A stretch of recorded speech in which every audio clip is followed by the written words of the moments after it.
19ویں پارے کے اندر سورہ فرقان میں یہ سجدہ آپ کے سامنے نظر آ رہا ہوگا، ایرو بھی جہاں پہ میں نے رکھا ہوا ہے، یہ سجدہ ہے۔ کیا یہ سجدہ کریں گے یا نہیں کریں گے؟ اگر سجدہ کرنا ہے تو کس طریقے سے کرنا ہے؟ سجدہ کرتے ہوئے یعنی اس میں کچھ پڑھنا بھی ہے یا نہیں؟ جب آپ نے سجدہ کر لیا ہے تو سجدہ کرنے کے بعد دعا مانگنی چاہیے یا نہیں مانگنی چاہیے؟ یا دعا مانگنا جو ہے وہ لازمی ہے؟ کیا اس دعا کے اندر کون کون سے الفاظ استعمال کرنے چاہیے، اس چیز کو بھی آپ نے خاص خیال رکھنا ہے۔ اور یہ سجدہ اگر آپ ایک جگہ پہ بیٹھ کے پڑھ رہے ہیں، وہاں پہ اس سجدے والے لفظ کو ایک دفعہ پڑھا ہے، وہ سجدہ آپ پر جو ہے وہ واجب ہو گیا ہے، اور کیا وہاں پر اگر 4 دفعہ 5 دفعہ اسی لفظ کو دہرائیں گے اسی جگہ پہ بیٹھے ہوئے، تو کیا سجدہ ایک دفعہ کرنا پڑے گا یا سجدہ 5 دفعہ؟ یعنی جتنے دفعہ الفاظ یہ پڑھیں گے اتنے ہی دفعہ سجدہ آپ پر واجب ہو جائے گا؟ کیا وہ بار بار پڑھنا پڑے گا؟ کیا کرنا پڑے گا؟ سجدہ کرنے کا طریقہ کیا ہے؟ کس طریقے سے کیا جاتا ہے؟ یہ ساری چیزیں آج اس ویڈیو کے اندر آپ کو بتاؤں گا کہ کس طریقے سے سجدہ کرتے ہیں۔ اس ویڈیو کو مکمل دیکھیے گا، اس ویڈیو سے بہت کچھ آپ کو سیکھنے کو ملے گا جو آپ نے ہو سکتا ہے پہلے زندگی میں نہ سیکھا ہو۔ تو چلتے ہیں ویڈیو کی طرف۔ السلام علیکم ورحمۃ اللہ وبرکاتہ۔ لاکھوں کروڑوں درود و سلام نبی رحمت دو عالم صلی اللہ علیہ وآلہ وسلم کی ذات پر اور ان کی آل پر۔ آج کی اس ویڈیو کے اندر جو کچھ بتانے والا ہوں، ہو سکتا ہے آپ نے پہلے نہ سنا ہو سکتا ہے آپ نے پہلے کسی سے سنا ہو، یہ دونوں چیزیں جو ہے وہ ایکسیپٹ کی جا سکتی ہیں۔ اچھا جی، اب یہ کرنا کیا ہے؟ سجدے کے بارے میں جیسے کہ آپ نے تھمبنیل پہ پڑھا ہے کہ سجدہ کیسے کرتے ہیں، کیا ہوتا ہے، کرنے کا طریقہ کیا ہے، یہ چیز آپ کو میں آج بتاتا ہوں۔ دیکھیں، جہاں پہ بھی آپ قرآن پاک مطلب پڑھ رہے ہیں، قرآن پاک پڑھتے ہوئے سجدہ جو ہے آ گیا ہے، جیسے آپ یہ والی آیت پڑھ رہے ہیں جس کے اوپر میں نے ایرو رکھا ہوا ہے، اب یہاں سے سٹارٹ کرتے ہیں۔ مثال کے طور پہ اعوذ باللہ من الشیطان الرجیم، بسم اللہ الرحمن الرحیم۔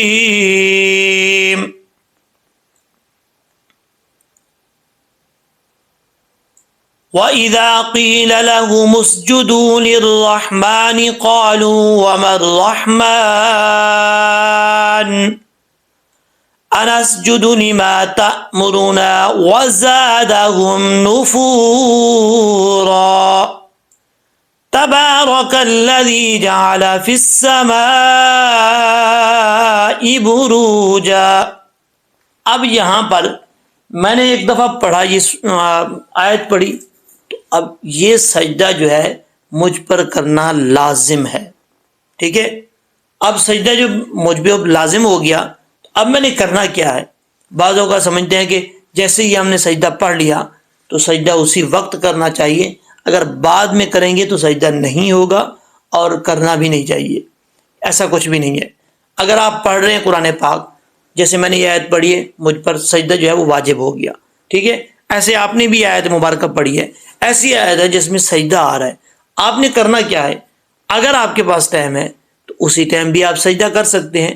آپ کے پاس ٹائم نہیں ہے، مثال کے طور پر آپ چاہ رہے ہیں کہ میں پڑھ رہا ہوں، پڑھنے کے بعد جو ہے وہ اگر 4 سجدے بھی آ جاتے ہیں، 5 سجدے بھی آ جاتے ہیں، یا کہیں ایسا ہو کہ آپ نے پہلے بھی پڑھا کوئی آیت ایسی پڑھی ہے جہاں پہ سجدہ ہو، وہ سجدہ بھی آپ نے نہیں کیا، وہ بھی سجدہ آپ کا رہتا ہے، تو آپ 10 سجدے 5 سجدے 8 سجدے اکٹھے بھی کر سکتے ہیں، ٹھیک ہے؟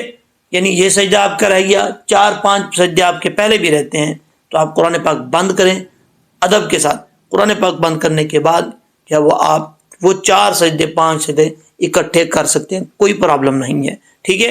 ایسا نہیں ہے کہ ایک سجدہ کریں گے اس کے علاوہ 2 سجدے 3 سجدے اکٹھے نہیں کر سکتے، کر سکتے ہیں۔ اچھا جی، اب دوسرا سوال یہ ہے کہ سجدہ کرنا کیسے ہے؟ یہ تو آپ نے طریقہ کار جو ہے وہ کر لیا۔ اب دیکھیں، سجدہ کرنے کا طریقہ یہ ہے کہ جب آپ سجدے میں جائیں گے، وہاں پر سجدے میں جاتے ہوئے پڑھنا کیا ہے؟ آپ نے مثال کے طور پہ جیسے ہم پڑھتے ہیں سبحان ربی الاعلیٰ، سبحان ربی الاعلیٰ، سبحان ربی الاعلیٰ، یہ تسبیح کرتے ہیں، تو یہ تسبیح بھی آپ کر سکتے ہیں۔ یہ تسبیح کرنے کے بعد آپ نے سجدے میں یعنی جانا ہے، یہ تسبیح کرنی ہے۔ تسبیح کرنے کے بعد آپ وہاں سے جب سجدے سے اٹھیں گے، اس کے بعد آپ نے دعا کرنا اللہ کی بارگاہ میں۔ کچھ لوگ کہتے ہیں کہ دعا کرنی چاہیے نہیں کرنی چاہیے. بھائی دیکھیں، کوئی بھی عبادت ہو، اس عبادت کا نچوڑ جو ہوتا ہے وہ دعا ہوتی ہے. ٹھیک ہے، یعنی دعا کے اندر جو ہے وہ ساری چیزیں مانگی جاتی ہیں، اور دعا میں جتنا ہم گڑ گڑا کے اللہ تبارک و تعالیٰ سے مانگیں گے کہ یا اللہ ہمیں نبی کریم علیہ الصلوۃ والسلام کے صدقے سے جو ہے ہماری مشکلات آسان کر، یا ہم سے جتنی غلطیاں کوتاہیاں معاف کر دے، اور یہ جو ہم نے سجدہ کیا سجدہ قبول فرما. ٹھیک ہے، تو دعا کرنی چاہیے. جب آپ سجدہ کر کے اٹھیں تو اس کے بعد دعا کریں اللہ تبارک و تعالیٰ کی بارگاہ میں.